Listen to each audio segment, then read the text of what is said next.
Encore nous surprendre, je pense, d'ici à la fin de ce tour. Voilà, pour Vachon, c'est fini. Hein. C'était pas sa journée, hélas. Dommage, peut-être un peu malade lui aussi. Il est très fatigué. Il a peut-être pris un coup de chaud aussi, hein, Cédric. Oui, au courage, Florian Vachon, qui ne veut pas laisser partir, mais qui doit malheureusement laisser partir les trois hommes de tête qui sont plus forts. Florian Vachon, le maillot grand ouvert. Je pense sincèrement que Laurent, vous avez raison, un coup de chaud probablement pour le coureur français qui doit irrémédiablement laisser partir les trois hommes. C'est fini pour Florian Vachon. Il faut simplement essayer maintenant de récupérer, de terminer cette étape pour penser aux prochaines étapes. En tout cas, ce qui est certain, c'est qu'il était en surchauffe. Hein. Au niveau du moteur, il était un petit peu trop élevé, un peu trop dans les tours et incapable de suivre le rythme maintenant imposé par les trois autres. Et il a dû donc se résoudre et se résigner à lever le pied. Florian Vachon, qui a porté les couleurs pendant 2 années du Roubaix-Lille Métropole, que connaît bien Cédric Vasseur. Nouvelle crevaison à Thibaut Pinot à l'arrière, Nicolas G.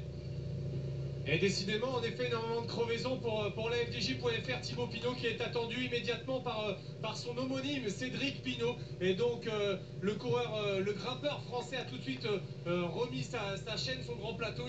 Il est reparti, attendu par son coéquipier immédiatement dans les voitures. Ce ne devrait pas poser beaucoup de problèmes à Thibaut Pinot.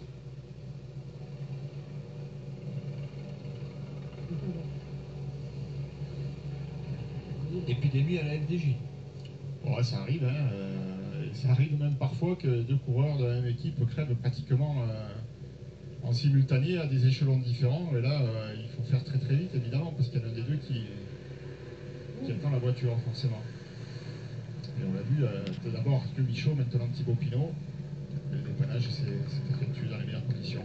Et voilà, c'est dur aussi pour Grégory Rast, il me semble, devant. Alors que Pinot, lui, va revenir sans difficulté. Il est en forme. Et oui, Grégory Rast distancé. Le Suisse n'aime pas la chaleur, on va dire ça comme ça, Cédric. Et confirmation, après avoir passé Florian Vachon, le visage complètement décomposé, c'est au tour de Grégory Rast de marquer le pas. Tout simplement la chaleur, messieurs, puisque cette difficulté n'a pas vraiment de pourcentage. On a parfois même l'impression qu'il y a des portions descendantes, on emmène toujours des braquets relativement élevés. C'est la chaleur, ce sont les kilomètres et puis les jours de course qui sont en train de peser dans les jambes de ces coureurs. Rien à faire, Grégory Rast doit laisser partir les deux hommes les plus forts, Simon Clark et le coureur de la formation Garmin, le champion des Pays-Bas, voilà, il y a les métiers. Sébastien Langeveld. Sébastien, exactement. J'étais en train d'observer. Oh, mesdames et messieurs, pardon, mais le moteur chauffe ou quoi? À l'avant. Il fait chaud. Non, on plaisante avec Cédric. Il fait chaud et puis l'énergie commence à manquer. Le champion des Pays-Bas. L'énergie commence à manquer quand on a moins d'énergie sur des cotes comme celle-là. À 3%, c'est vraiment pas beaucoup. Mais du coup, il faut amener des grands braquets, ça roule vite. Et quand on n'a plus trop d'énergie, et d'ailleurs quand on est échappé, on dépense davantage, et bien petit à petit, les forces s'amenuisent et d'un coup, plus d'essence, plus de son, plus d'image. C'est ce qui est arrivé tour à tour à Florian Vachon, puis à Grégory Rast. Et là, on vient de voir Markus Burkhardt, le coureur allemand de l'équipe BMC. Alors pourquoi vais-je vous parler de Markus? Tout simplement parce que lors de la dernière arrivée à Saint-Étienne, c'était pas au même endroit. C'était pas du tout le même profil.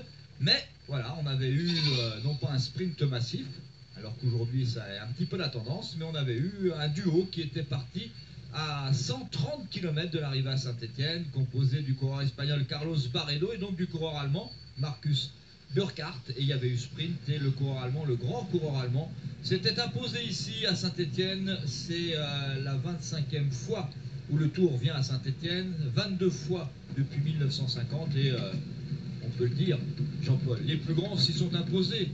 Gimignani, Bobet, Hinault, bien sûr, pour ne citer que quelques-uns d'entre eux. Il y a eu beaucoup d'événements ici. Hein.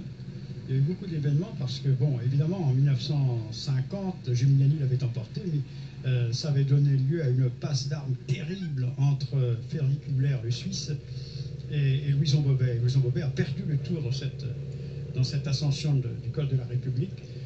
Il avait attaqué pratiquement dès le départ de Briançon et il a perdu le Tour. Et puis ici aussi, parce que d'une manière générale, on arrivait auparavant sur le cours Foriel. Et sur le cours Foriel, il y avait eu une chute C'était un coureur hollandais qui avait littéralement balancé Michel Laurent qui était tombé.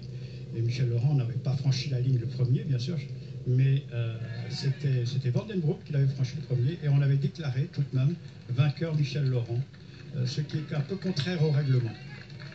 Et il y a également la chute de Bernard Hinault ici. La chute de Bernard, bah oui, celle-là je m'en souviens particulièrement, puisque lorsqu'il franchissait la ligne, j'étais tout à côté de lui, et comme vous, à Armentières, et puis donc j'ai eu du sang sur mon blouson longtemps, j'ai voulu conserver le blouson, mais il a très vite disparu, il a très vite été lavé, hélas, c'était un collecteur. Oui, c'est vrai qu'ici, ici, à Saint-Étienne, sur le cours Foriel, il y a eu beaucoup d'incidents et aussi de belles arrivées, bien entendu, puisque les arrivées de Paris-Nice se faisaient là également, et du Dauphiné. Peut-être aussi parce que quand les coureurs arrivent à Saint-Étienne, ils n'arrivent pas très frais. Hein. Il faut quand même avouer que chaque fois qu'on arrive ici, ça a été compliqué avant, les routes sont compliquées, escarpées, il y a toujours un petit col avant d'arriver, une descente périlleuse. Et du coup, ça manque un peu de lucidité. Et puis, on a fait déjà quelques jours de course. Ça joue peut-être aussi sur les incidents. Certainement. Et on aura une pensée à Saint-Étienne pour le coureur kazakh Andrei Kivilev, ami d'Alexandre Vinokourov, qui est le manager général de l'équipe Astana, l'équipe de Vincenzo Nibali. Andrei Kivilev qui était tombé en 2003, c'était sur une étape de Paris-Nice. Lui qui avait porté les couleurs de l'EC Saint-Étienne Noir, donc on sera chez lui, qui habitait à Saint-Étienne.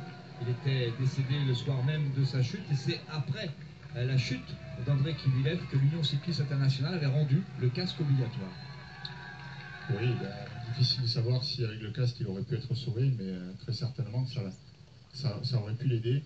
Et puis j'ai remarqué, Thierry, dans le livre de route, qu'à 2 km 500 de l'arrivée, les coureurs passeront le rond-point Kivilev.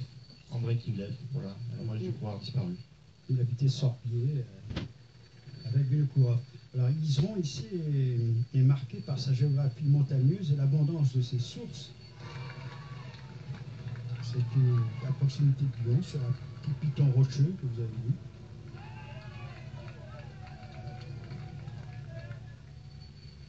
Voilà, on revoit les verts. Tout à côté donc du col des Brosses, au carrefour des rivières Iseron et Garon, une moitié de sa surface est boisée. Avec son église ici au premier plan, qui disparaît maintenant, c'est l'église Saint-Barthélemy.